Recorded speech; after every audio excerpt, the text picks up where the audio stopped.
My wife files for divorce, and my 7-year-old daughter asks the judge, "May I show you something that Dad doesn't know about, Your Honor?" The judge nodded. When the video started, the entire courtroom froze in silence. "I'm glad to have you here. Follow my story until the end and comment the city you're watching from so I can see how far my story has reached."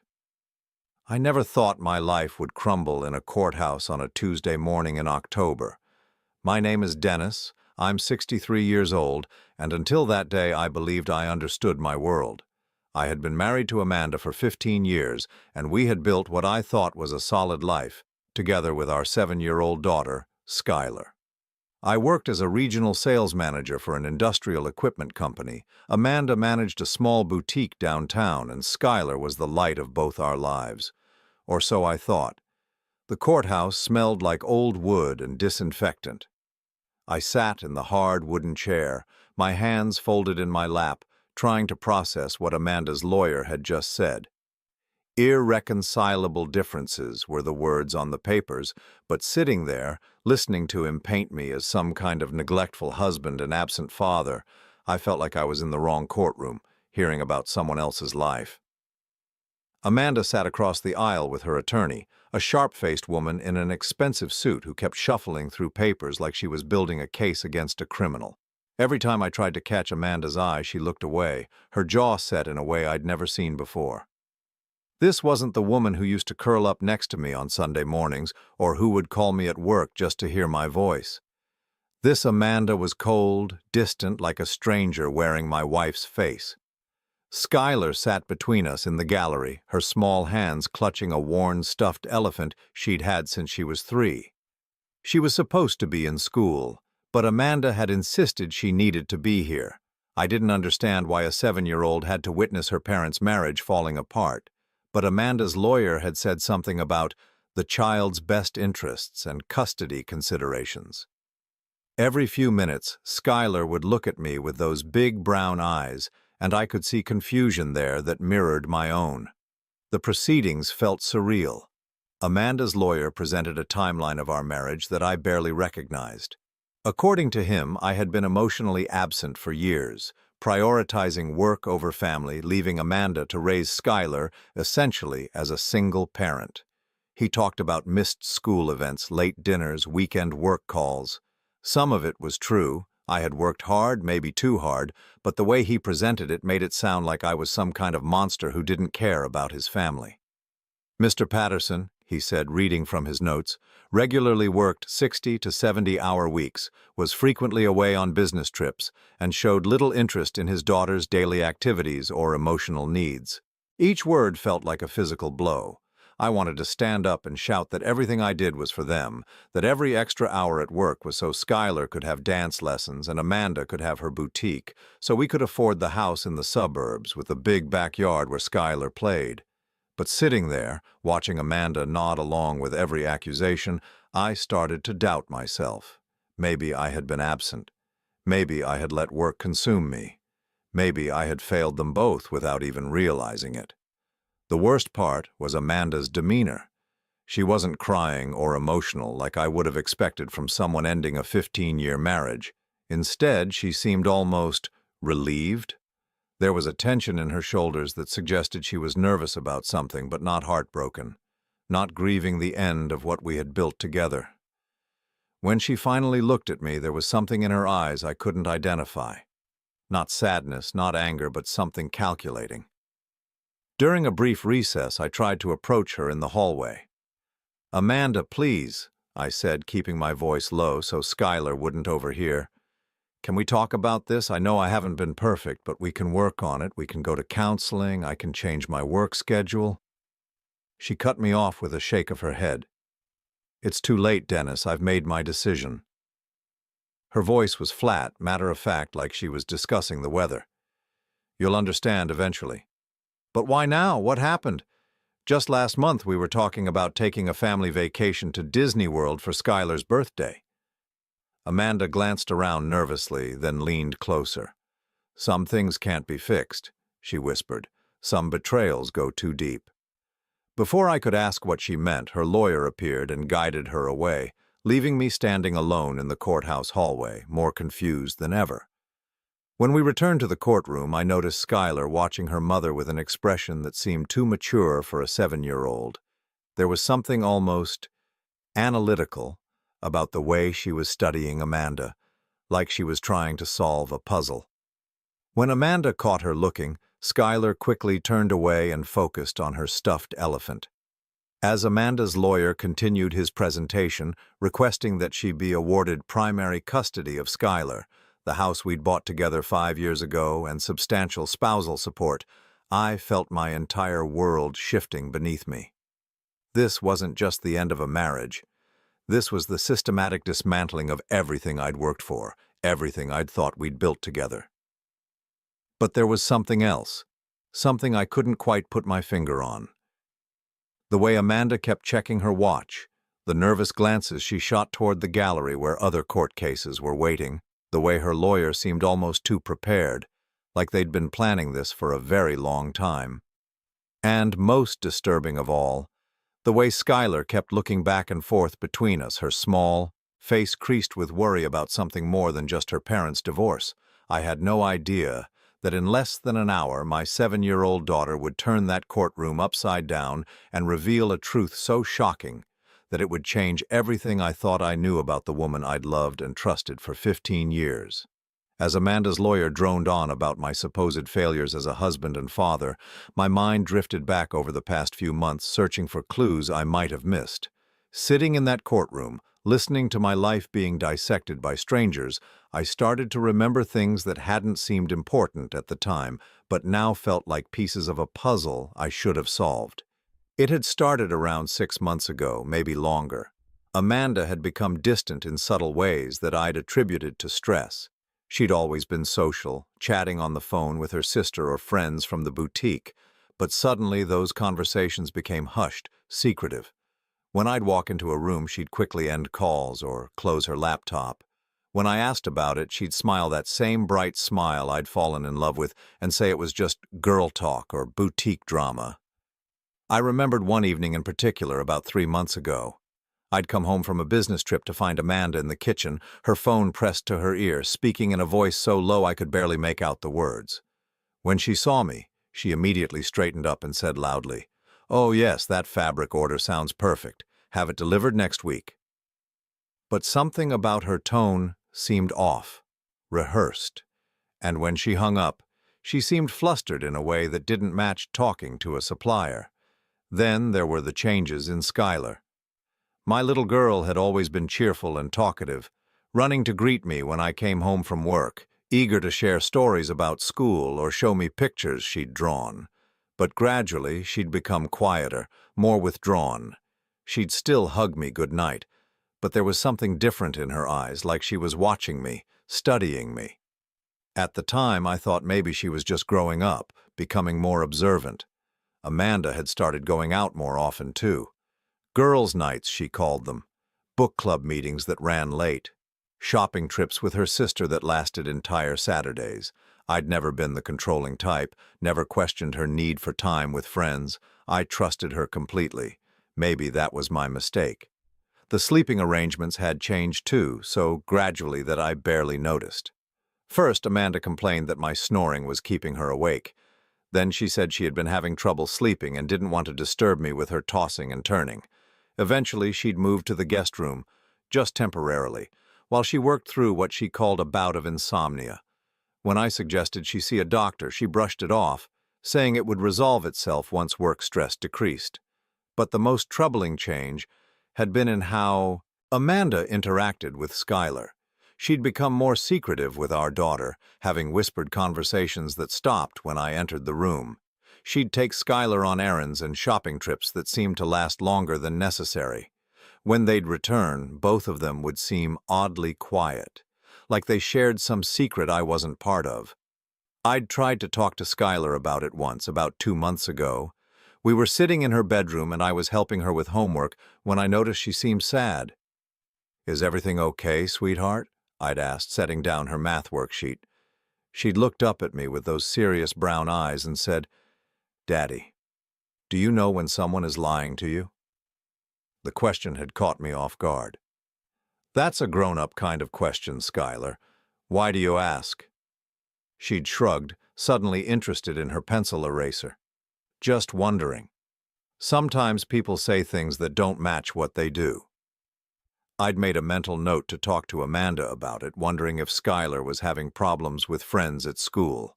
But when I brought it up later, Amanda had dismissed it as typical 7-year-old confusion about the complexities of adult behavior. Now, sitting in that courtroom, I realized how naive I'd been, how many signs I'd overlooked or rationalized away. Amanda's lawyer was painting me as an absent, neglectful husband, but the truth was that I'd been present enough to notice changes in my family. I just hadn't understood what those changes meant.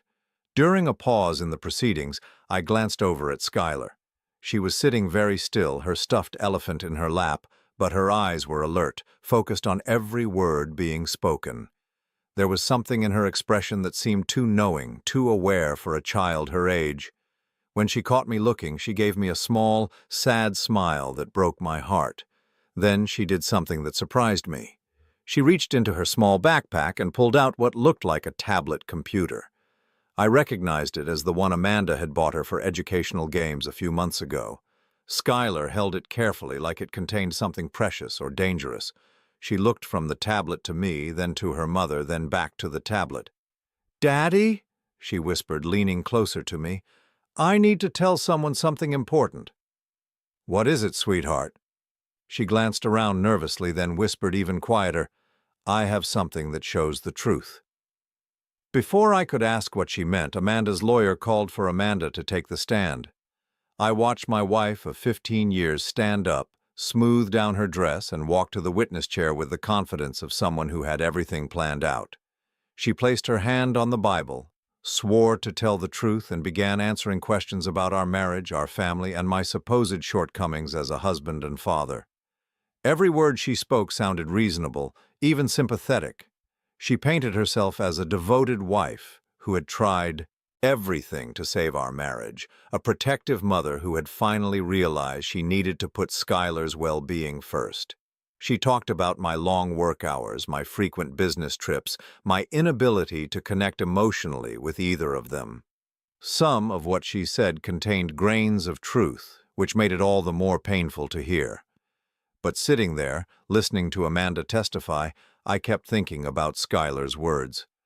I have something that shows the truth. What could a 7-year-old possibly have that would be relevant to divorce proceedings? And why did my daughter look more nervous about her mother's testimony than I felt?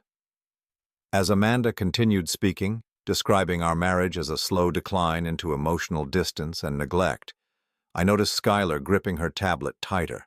Her knuckles were white, and she kept glancing between her mother and the judge with an expression I'd never seen before. It was determination, mixed with fear, like she was steeling herself to do something that scared her, but that she knew was right.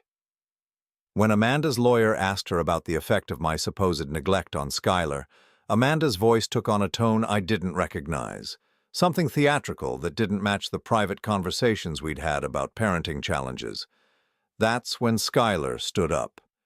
The courtroom fell silent as my 7-year-old daughter raised her small hand and said in a clear, steady voice, "Your Honor, may I please show you something that my daddy doesn't know about?" The silence in the courtroom was deafening. Every head turned toward my 7-year-old daughter as she stood there, clutching her tablet, her voice echoing off the wood-paneled walls. The judge, a middle-aged woman with kind but serious eyes, looked surprised but not dismissive. "What is it you'd like to show me, young lady?" Judge Morrison asked, her tone gentle but professional. I felt my heart racing. What could Skylar possibly have on that tablet? Amanda had gone completely pale, her confident demeanor cracking for the first time all morning. Her lawyer immediately stood up. "Your Honor, this is highly irregular. The child hasn't been called as a witness, and we have no idea what." "Sit down, counselor," Judge Morrison said firmly. "If this child has something relevant to these proceedings, I'm going to hear it." She looked back at Skylar with encouraging eyes. "Come up here, sweetheart. What's your name?" "Skylar Patterson," my daughter said. walking forward with determination that seemed far beyond her years. I'm 7 years old and I live with my mommy and daddy, but mommy wants to take me away from daddy, and that's not fair because daddy didn't do the bad things. I watched Amanda shift in the witness chair, her hands gripping the armrests so tightly her knuckles had turned white. There was something in her expression I'd never seen before, not just nervousness but genuine fear. "What do you have there, Skylar?" the judge asked. "It's my tablet. Mommy gave it to me for games and learning, but I also figured out how to make videos with it." Skylar's voice was steady, but I could see her hands trembling slightly. "I made some videos because I was worried about Mommy and Daddy, and I wanted to understand why Mommy was acting different." Judge Morrison nodded thoughtfully. "And what did you discover in these videos?" "I discovered that Mommy has been lying, not just little lies, but big lies. Lies about Daddy, and lies about what she really wants." Skylar looked directly at Amanda, and for a moment I saw my wife flinch as if she'd been struck. Amanda's lawyer jumped up again. "Your Honor, this is completely inappropriate. A child cannot—" I said, "Sit down." Judge Morrison's voice carried the authority of someone who wouldn't be argued with. "Skylar, can you show me one of these videos?" My daughter nodded and tapped the screen of her tablet. "This one is from last month. I was supposed to be taking a nap, but I heard Mommy talking on the phone in her room and her voice sounded different. So I got my tablet and went to see." She turned the tablet toward the judge, and even from where I sat, I could hear audio beginning to play. Amanda's voice came through the speaker, but it was Amanda in a way I'd never heard her before. Cold, calculating, almost cruel. "Of course I don't love him anymore, Marcus. I haven't loved Dennis in years. He's just been useful, you know. A steady paycheck, someone to pay the mortgage and Skylar's expenses while I figured out my next move." My blood turned to ice. Who was Marcus, and what did she mean by next move? The voice on the recording continued, and I realized with growing horror that this was my wife, talking about me like I was some kind of convenience, not the man she'd promised to love and honor. The best part is he's so trusting, so naive. He has no idea about us, no idea about any of it. He just goes to work every day like a good little provider while I plan our future together. Once the divorce goes through and I get the house and spousal support, we can finally be together properly. Judge Morrison's eyebrows had risen significantly. She looked from the tablet to Amanda, who looked like she might be sick. "Is there more?" Skylar nodded solemnly. "There are lots more. Would you like to see the one where Mommy is kissing the man who isn't Daddy?" The courtroom erupted. Amanda's lawyer was on her feet, objecting loudly. My lawyer, who had seemed overwhelmed by Amanda's accusations just minutes before, was suddenly very alert. But all I could focus on was the roaring in my ears and the feeling that the floor had dropped out from under me. "Skylar," Judge Morrison said once order was restored, "when did you make this recording?" "About 6 weeks ago. I made lots of them because I was trying to understand why Mommy kept saying mean things about Daddy when Daddy wasn't there, but then being nice to Daddy when he was home. It made me confused and sad." She swiped to another video. This one showed Amanda in our kitchen, with a man I'd never seen before. He was tall, dark-haired, maybe in his 40s, and they were kissing with the kind of passion I hadn't seen from Amanda in months. Years, maybe. "Who is this man, Skylar?" the judge asked gently. "Mommy calls him Marcus. He comes over when Daddy is at work. Sometimes they go into Mommy's room and close the door for a long time. Sometimes they sit at the kitchen table and talk about money and houses and how to make Daddy give Mommy everything she wants." Each word was like a physical blow. I gripped the edge of my chair, trying to process what I was hearing. 15 years of marriage, 15 years of working extra hours to provide for my family, of missing some dinners and school events because I wanted to give them the best life possible. And all that time, Amanda had been planning to take everything from me. But it got worse. Skylar showed another video, this one more recent, where Amanda was coaching someone on the phone about what to say during the divorce proceedings. "Just stick to the story we discussed. Dennis was emotionally absent, never available for Skylar, prioritized work over family, don't mention anything else. The lawyer says judges are sympathetic to mothers who feel neglected and unsupported. Then Amanda's voice turned colder. Once this is over and I have primary custody in the house, Skylar won't have to see much of him anyway. Kids adapt. She'll forget about him eventually, especially once Marcus and I are married and she has a real father figure. I felt like I was going to vomit. Not only was Amanda planning to take my daughter away from me, she was planning to replace me entirely. And she thought Skylar would just forget about me, like I was some temporary inconvenience in their lives. But my little girl, my 7-year-old daughter, had been protecting me all along. She'd been gathering evidence because she could see what I was too blind to see, that her mother was lying, manipulating, planning to destroy our family for her own selfish reasons. "Skylar," I said, my voice hoarse with emotion, "why didn't you tell me about this?" She turned to me with tears in her eyes. "I tried to, Daddy. I asked you about lying, remember? But I was scared that if I told you, Mommy would be angry and take me away from you faster. I thought maybe if I had proof someone could help us." Amanda finally found her voice. "This is ridiculous," she said, but her voice was shaky, desperate. "A child's recordings can't be used as evidence. She doesn't understand what she saw. She's confused, making things up." "Are you saying the voice on these recordings isn't yours, Mrs. Patterson?" Judge Morrison asked coldly. Amanda's mouth opened and closed, but no words came out. Skylar wiped her nose with the back of her hand and looked up at the judge. "I have 17 videos, Your Honor. Do you want to see more?"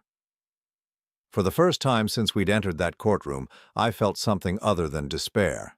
I felt proud. Proud of my daughter's courage, proud of her intelligence, proud of her loyalty. And I felt something else, something I hadn't experienced in years of trying to be the perfect provider, the perfect husband. I felt like fighting back. Judge Morrison called for a 30-minute recess to review the videos privately in her chambers, along with both lawyers. As the courtroom cleared, I sat in stunned silence, trying to process the magnitude of what Skylar had revealed. My 7-year-old daughter had spent weeks, maybe months, documenting her mother's betrayal because she knew something was wrong and wanted to protect me.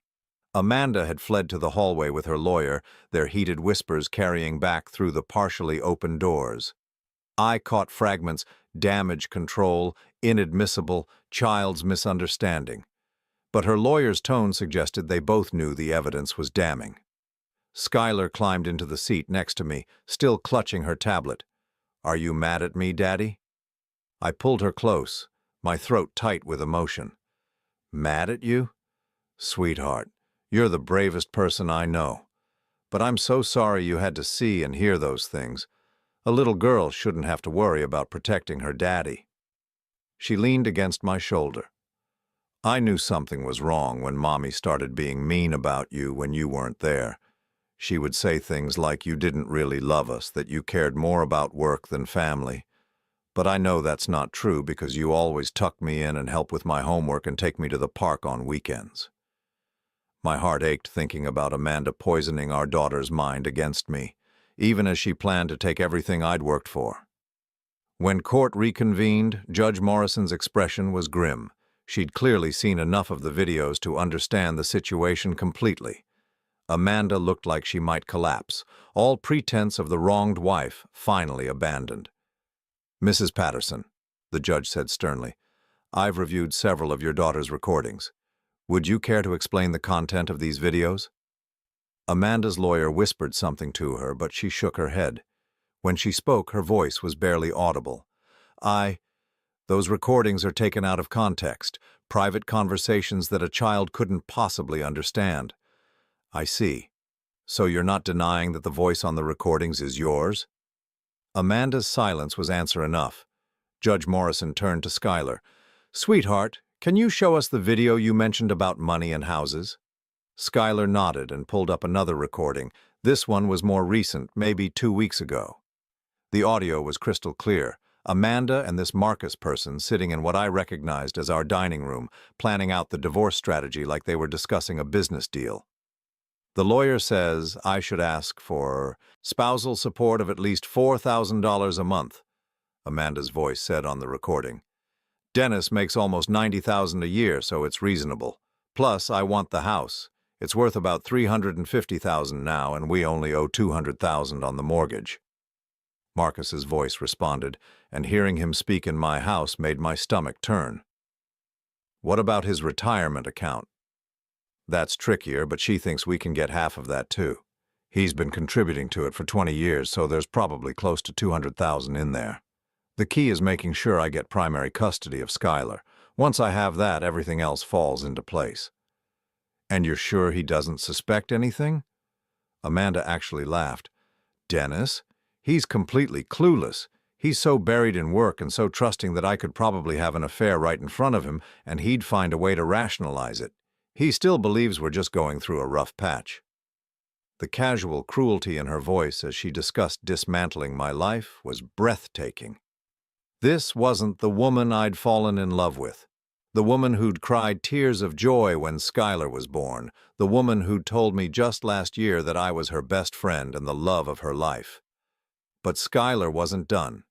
She had more videos, each one revealing new layers of Amanda's deception. In one, Amanda was on the phone with someone discussing how to make me look bad during the custody evaluation. I need to emphasize how he's never available for Skylar's emotional needs, Amanda said. He provides financially, sure, but emotionally he's absent. I'll mention how he missed her school play last month because of a work trip, and how he's always on his phone during dinner.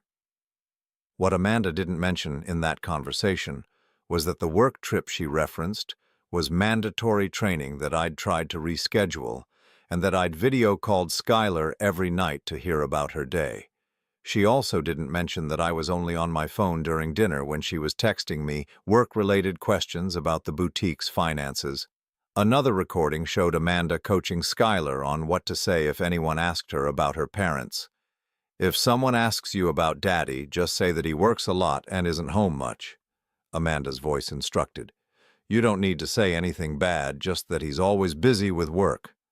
But in the recording, 7-year-old Skylar pushed back. But Daddy isn't always working. He plays with me and reads to me and makes pancakes on Saturday mornings. Well, yes, but he misses a lot of things too, doesn't he? Like when he had to work late and missed your dance recital practice? That was only one time, and he came to the real recital and brought flowers. I could hear the frustration in Amanda's voice. Skylar, grown-up relationships are complicated. Daddy and I aren't happy together anymore, and sometimes when people aren't happy, they need to live in different houses.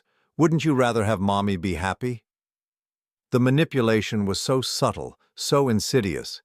Amanda was trying to program our daughter to accept the divorce as inevitable, even desirable, while painting me as the reason for the family's problems. But the most devastating recording came last.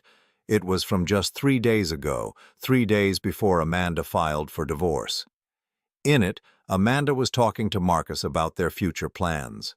Once everything is settled and Dennis is out of the picture, we can finally live the life we've been dreaming about, she said. The house is perfect for us, and with his spousal support payments, we'll have plenty of money. Skylar will adjust. Kids are resilient.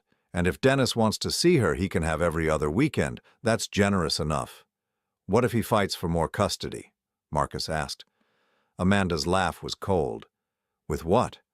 I have documentation of his neglect. Witnesses who will testify to his absence from family events, evidence of emotional unavailability. His own work schedule proves he can't provide adequate care for a child. No judge is going to give primary custody to a workaholic father over a devoted mother. The arrogance in her voice was staggering. She'd been planning this for months, maybe years, building a case against me while I worked to support our family, never suspecting that the woman I loved was systematically destroying my reputation and planning to steal my daughter. As the final recording ended, the courtroom was silent except for the sound of Amanda crying. But these weren't tears of remorse. They were tears of someone who'd been caught and was facing the consequences of her actions. Judge Morrison removed her glasses and rubbed her eyes.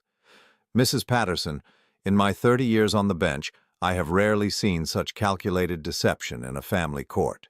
You've not only betrayed your husband's trust and manipulated these proceedings, but you've attempted to use your own child as a pawn in your scheme. Amanda's lawyer made one last desperate attempt. Your Honor, while these recordings are concerning, we maintain that they represent private conversations taken out of context by a child who doesn't understand adult relationships. The judge's response was swift and final. Counselor, there is no context that makes planning to defraud your spouse and manipulate custody proceedings acceptable.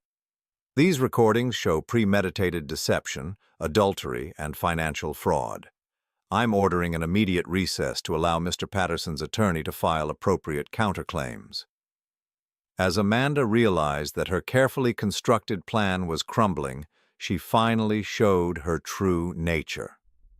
She turned to Skylar with an expression of pure rage that made me instinctively move to protect my daughter. "You little brat," she hissed. "You've ruined everything. Do you have any idea what you've done?" That was the moment I knew with absolute certainty that my daughter and I were going to be just fine without Amanda. Because the woman I'd been married to for 15 years had just revealed that she cared more about her deception than she did about her own child's well-being. The aftermath of Skylar's revelations transformed the courtroom into something I'd never experienced before. What had begun as Amanda's calculated attempt to destroy me had become her own undoing, and I watched as the woman I'd trusted for 15 years faced the consequences of her elaborate deception. Judge Morrison called for an extended recess while both legal teams regrouped.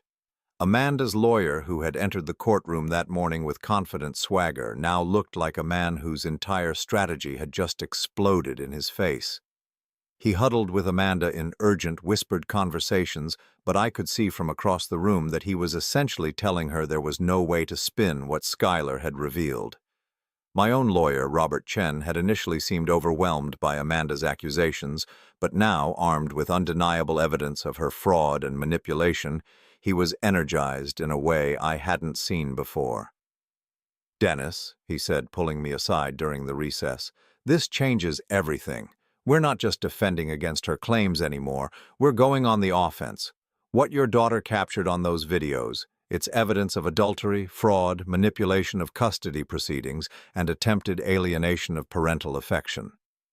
I nodded, still trying to process the full scope of what Amanda had been planning. "What does that mean for Skylar and me?" "It means we're going to file for primary custody, and given what we've seen today, I'm confident we'll get it. But more than that, Amanda's claims for spousal support and property division are now completely undermined. She's been planning this deception for months, possibly years. That shows premeditation and fraud." As we prepared to return to court, Skylar sat quietly beside me, her tablet carefully tucked away in her backpack. The weight of what she'd done, what she'd had to do, seemed to have settled on her small shoulders. "Daddy," she said softly, "is Mommy going to be in trouble?" I knelt down to her level, choosing my words carefully. "Mommy made some very bad choices, sweetheart. When grown-ups lie and try to hurt other people, there are consequences. But none of this is your fault, okay? You were brave and did the right thing." She nodded, but I could see the sadness in her eyes. Despite everything Amanda had done, Skylar was still a 7-year-old who loved her mother. Understanding that Amanda was willing to use her as a pawn in her schemes had to be devastating for a child. When court reconvened, the entire dynamic had shifted. Judge Morrison's demeanor toward Amanda had changed from professional neutrality to barely controlled contempt. Amanda, for her part, had finally abandoned her act as the wronged wife. She sat slumped in her chair, occasionally glaring at Skylar with an anger that made my blood boil. "Mrs. Patterson," Judge Morrison began, "before we proceed further, I want you to understand the gravity of your situation. The evidence presented today suggests multiple violations of court proceedings, potential fraud, and what appears to be a deliberate attempt to manipulate custody arrangements for financial gain." Amanda's new strategy, apparently, was defiance. Your Honor, I maintain that those recordings were taken without my knowledge by a child who doesn't understand adult relationships. Private conversations between consenting adults shouldn't be used to— Stop right there, the judge interrupted sharply. These weren't just private conversations. These recordings show you planning to commit perjury in my courtroom, deliberately attempting to alienate your child from her father, and conspiring to defraud your husband in divorce proceedings. The fact that your 7-year-old daughter felt compelled to document your behavior because she recognized it as wrong should tell you something about your actions. My lawyer stood up. Your Honor, based on the evidence presented, we're filing a motion for immediate emergency custody of Skylar Patterson, as well as a complete reversal of the original divorce petition. We're also requesting that all of Mrs. Patterson's claims for spousal support and property division be dismissed based on her fraudulent behavior. What happened next showed me a side of Amanda I'd never seen before, not even in Skylar's secret recordings. As the reality of losing everything she'd schemed for finally sank in, she lost control completely. "This is ridiculous," she screamed, jumping to her feet. "Dennis is a workaholic who ignored his family for years.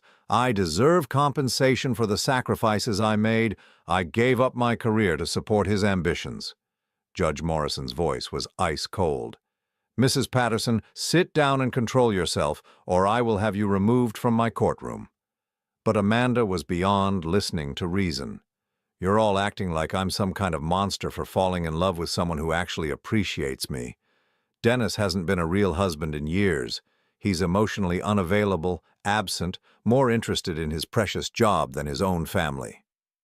"And yet," Judge Morrison said pointedly, "your daughter's recordings show her defending her father repeatedly while you attempted to manipulate her against him. They show her describing a father who reads to her, plays with her, and makes time for her despite his work obligations. A 7-year-old child saw through your manipulation when you expected the courts to fall for it." The judge turned to me. "Mr. Patterson, I'm granting you temporary emergency custody of your daughter. Mrs. Patterson will be allowed supervised visitation pending a full custody evaluation, but given what we've learned today about her willingness to manipulate the child for her own gain, I have serious concerns about unsupervised contact." Amanda's face went white. "You can't take my daughter away from me." "I'm not taking her away, Mrs. Patterson. You've given me no choice but to protect her from further manipulation. Your own behavior, documented by the child herself, shows that you've been willing to use her as a weapon against her father. That ends now." The judge continued, "Furthermore, I'm dismissing your claims for spousal support. The evidence shows that your marriage difficulties were caused not by your husband's alleged neglect, but by your own adultery and deception. You cannot benefit financially from your own fraudulent behavior." As for the house, the judge's decision was swift and final. Given that Mr. Patterson has been the sole mortgage payer and that Mrs. Patterson's claims for the property are based on fraudulent representations, I'm awarding him temporary possession of the marital home. Mrs. Patterson will have 30 days to remove her personal belongings under supervised conditions. Watching Amanda realize that her carefully constructed plan had not only failed, but backfired completely, was both satisfying and heartbreaking. Satisfying because justice was finally being served, heartbreaking because this was the mother of my child, and her destruction would inevitably hurt Skylar too. But what Amanda did next removed any lingering sympathy I might have felt for her. As the judge was explaining the temporary custody arrangements, Amanda turned to Skylar with venom in her voice. "Are you happy now, you little brat? You've destroyed your own family. When you're older and understand what you've done, you'll realize you've ruined your mother's life for nothing." The cruelty of blaming a 7-year-old child for her own bad choices was breathtaking.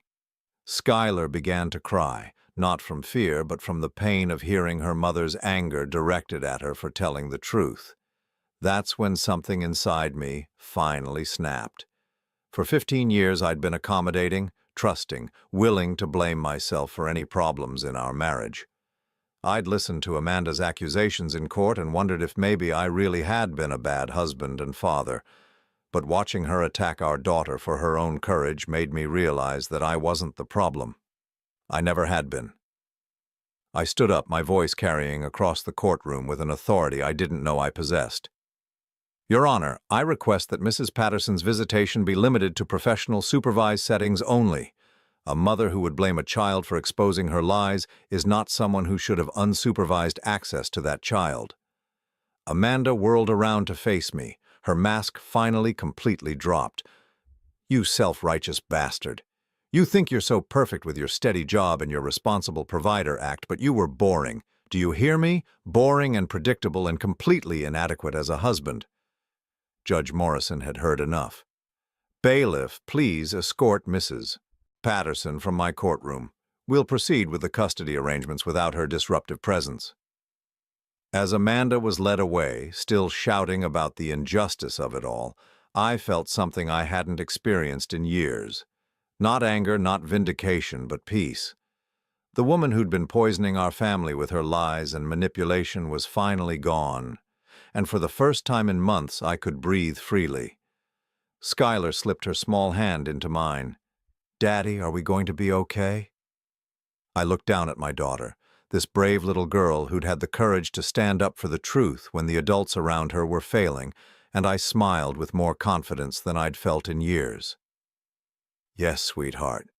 We're going to be more than okay. We're going to be free. 6 months later, I stood in the kitchen of our house, my house now, making pancakes on a Saturday morning, watching Skylar color at the kitchen table. The morning light streamed through the windows, illuminating the space that had once felt contaminated by Amanda's deception, but now felt like home again. The silence was different now, not the heavy, uncomfortable quiet of hidden secrets, but the peaceful calm of honesty and trust. The legal proceedings had concluded 3 months after that devastating day in court. Amanda's attempts to appeal the custody decision had failed spectacularly when her lawyer discovered additional evidence of her financial manipulation. She'd been siphoning money from the boutique's accounts to fund her relationship with Marcus. The business partners she'd defrauded pressed charges, and Amanda found herself facing not just divorce consequences but potential criminal prosecution. Marcus, it turned out, had disappeared the moment Amanda's scheme unraveled. The man who'd been so eager to help plan my downfall and enjoy the proceeds of Amanda's fraud had no interest in sticking around when there was no money to steal and no house to claim. Amanda's grand love affair had been as much of an illusion as everything else in her carefully constructed deception. Skylar had adjusted to our new life with a resilience that both amazed and worried me. Children, I'd learned, are incredibly adaptable, but they also carry burdens that adults sometimes can't see. We'd started seeing a family therapist, Dr. Sarah Martinez, who specialized in helping children cope with family trauma. Through our sessions, I'd begun to understand just how much Skylar had been protecting both of us during those months when Amanda was planning her betrayal. She's been carrying the weight of adult secrets for far too long, Dr. Martinez had explained during one of our early sessions. Children her age shouldn't have to be the truth-tellers in a family. The fact that she felt compelled to document her mother's behavior tells us she recognized that something was fundamentally wrong, but she didn't know who to trust with that information. During therapy, Skylar had revealed more about those months leading up to the divorce. Amanda hadn't just been coaching her to minimize my role in her life. She'd been actively trying to turn Skylar against me with subtle manipulation and outright lies. Mommy used to tell me that Daddy didn't really want to spend time with me, Skylar had shared during one session, her small voice matter-of-fact in the way children can be when discussing painful truths. She said, that's why he worked so much, because work was more fun than being with us. But I knew that wasn't true because Daddy always seemed happy when he came home, and he always wanted to hear about my day. Learning about Amanda's attempts to poison my relationship with my own daughter had been one of the most painful revelations of the entire ordeal, but it had also helped me understand why Skylar had been so determined to gather evidence. She'd been protecting our relationship as much as she'd been protecting me. The custody evaluation, when it finally took place, had been a formality. Amanda's supervised visits had gone poorly from the start. During the first session, She'd spent the entire hour trying to convince Skylar that recording the videos had been wrong, that she'd ruined the family by telling the truth. The supervising social worker had documented Amanda's attempts to manipulate the child and recommended that visitation be reduced to once per month under strict professional supervision. Amanda had missed the last 3 scheduled visits. According to her lawyer, she'd moved to another state with a relative and was getting her life together.